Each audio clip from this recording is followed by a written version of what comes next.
एक जिला इन दिनों सुर्खियों में है क्योंकि यहाँ आए दिन हजारों साल पुराने ऐसे अवशेष मिल रहे हैं जिन्हें महाभारत और मौर्य काल से जोड़कर देखा जा रहा है।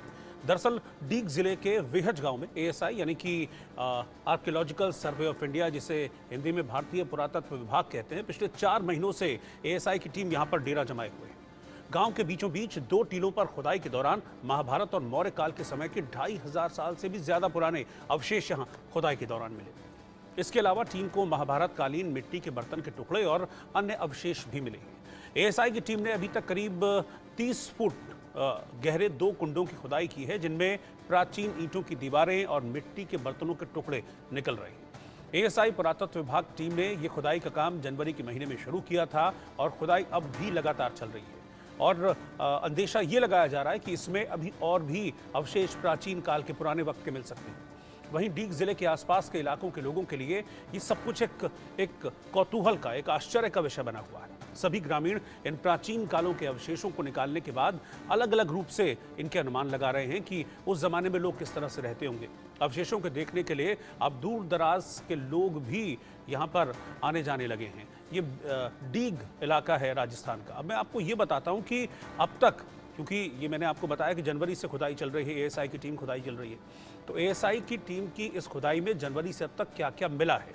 यहाँ पर कुंड धातु के औजार और कुछ सिक्के मिले हैं। इसके अलावा मौर्यकालीन एक प्रतिमा है, उसका एक सिर मिला है। मातृ देवी की प्रतिमा का सिर मिला है। इसके अलावा शुंगकालीन अश्विनी कुम्हारों की मूर्तियां भी मिली। हड्डियों से बने औजार इस खुदाई के दौरान अब तक मिल चुके हैं। इसके अलावा महाभारत कालीन मिट्टी के बर्तनों के कुछ अवशेष, कुछ टुकड़े भी यहाँ खुदाई के दौरान एएसआई की टीम को मिले हैं। प्राचीन ईंटों की दीवारें, हाथियों पर सवार देवी देवताओं के चित्रों वाली मोहरें और एक दुर्लभ टेराकोटा पाइप भी इस खुदाई के दौरान मिला है। इन सबको जो ये खुदाई के दौरान मिले हैं, इन्हें जयपुर के पुरातत्व विभाग को भेज दिया गया है। पुरातत्व विभाग का दावा यह है कि इस तरह के अवशेष और औजार अब तक भारत में कहीं भी नहीं मिले हैं। तो 4-5 महीनों की खुदाई के दौरान ये चीज़ें पुरातत्व विभाग की टीम को मिली हैं, जिन्हें बहुत दुर्लभ बताया जा रहा है। अब भरतपुर से राजीव भट्ट मेरे सहयोगी इस वक्त साथ में जुड़ रहे हैं, मैं उनके पास चल रहा हूँ।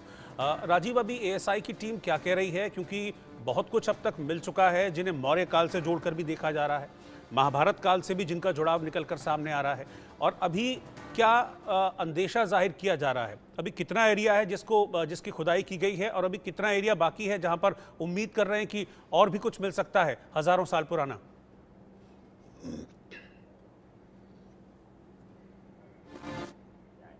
सबसे बड़ी बात यह है कि ये ब्रज 84 कोस का एक परिक्रमा मार्ग है, जिसमें ये स्थान आता है। बेहज गांव है ये डीग जिले का। भरतपुर जिले को अभी टुकड़ा कर दिया गया था कांग्रेस शासन काल में। राज्य सरकार जब कांग्रेस थी तो वहां टुकड़े करके डीग जिला बना दिया गया था। अब डीग जिले में आता है ये बेहज गांव, पहले भरतपुर में आता था।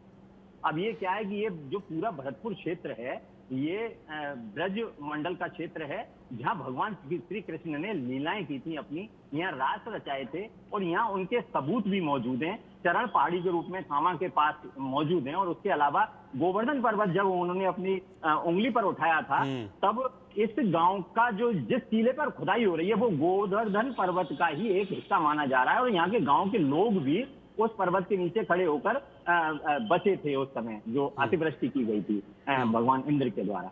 तो निश्चित रूप से ये जो पूरा क्षेत्र है ब्रज क्षेत्र है, और इसमें महाभारत काल का जो प्रसंग आ रहा है, तो महाभारत काल के, क्योंकि अभी कलयुग को स्टार्ट हुए, द्वापर को गए करीब 5,500 साल हुए हैं, तो ये जो अवशेष जो मिल रहे हैं इसके, ये अवशेष माना जा रहा है 2,500 साल से 5,000 साल, 5,500 साल तक इस दौरान के हैं। तो निश्चित रूप से महाभारत काल के अवशेष भी इसमें कुछ मिले हैं। उसके अलावा शुंग जो वो है काल है, उसके अलावा मौर्य काल है, एक महाजनपद काल था, उसके भी अवशेष मिले हैं। जो तमाम जो यहाँ जो मूर्तियां मिली हैं, देवी की मूर्ति मिली है, टेराकोटा का पाइप जो मिला है, और उसके अलावा तमाम सिक्के और धातु के और हड्डियों के बने हुए, पत्थरों के बने हुए जो चीज मिली है, और जो दीवारें यहाँ आई हैं।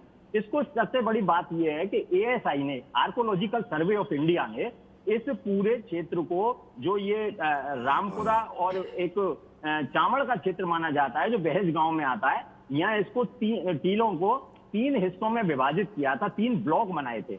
इनमें से 2 ब्लॉकों में खुदाई की गई है। तो एक जो पहले ब्लॉक में खुदाई की गई है उसमें ये सारी चीजें मिली हैं।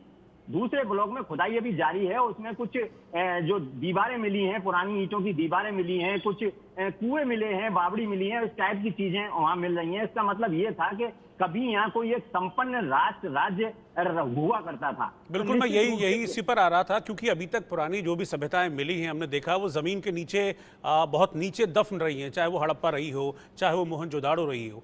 इस तरह की जब खुदाई होती है, एएसआई की टीम करती है, तब हमको उन सभ्यताओं को पता लगता है। तो क्या एएसआई की टीम ऐसा कुछ सोच रही है कि यहाँ भी कोई सभ्यता छुपी हो सकती है, या जिस तरह की चीजें मिल रही हैं उसको रिलेट किया जा रहा हो ऐसी सभ्यता से? जी बिल्कुल, सोचने की बात नहीं है, ये सामने प्रमाण के तौर पे उन्हें मिल रहे हैं।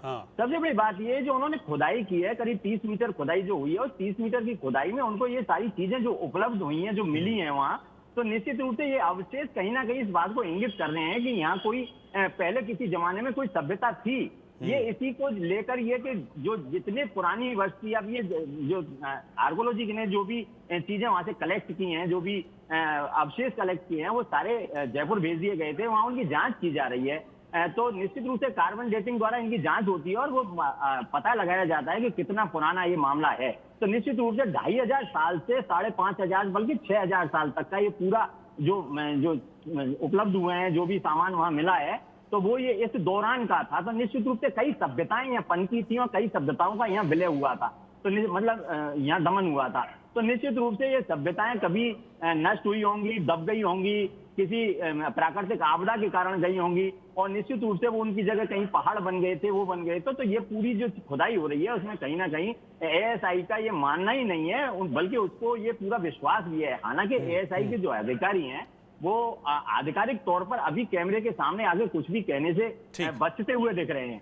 और लेकिन सबसे बड़ी बात यह कौतूहल का विषय बना हुआ है। श्री कृष्ण वहां आए थे, श्री कृष्ण ने लीलाएं रचाई थी, क्योंकि वो महाभारत काल की जो चीजें मिली हैं, तो महाभारत काल की चीजें मिलने का निश्चित रूप से ये माना जा सकता है कि वहां श्री कृष्ण के चरण भी पड़े थे। और चूंकि ये ब्रज मंडल जो है, ब्रज क्षेत्र जो है, ये श्री कृष्ण की लीला स्थली रही है, उनकी यहाँ पे उन्होंने रास रचाए थे, यहाँ पे लीलाएं की थी। तो ये तमाम जो चीजें हैं, तो वो कहीं ना कहीं रिलेट हो रही हैं कि महाभारत काल से था, महाजनपद काल से था, शुंग काल से था, मौर्य काल से था। ये तमाम जो सभ्यताएं पनपी थी, वो सभ्यताओं के यहाँ अवशेष इस समय उपलब्ध हो पा रहे हैं। जी ठीक है राज।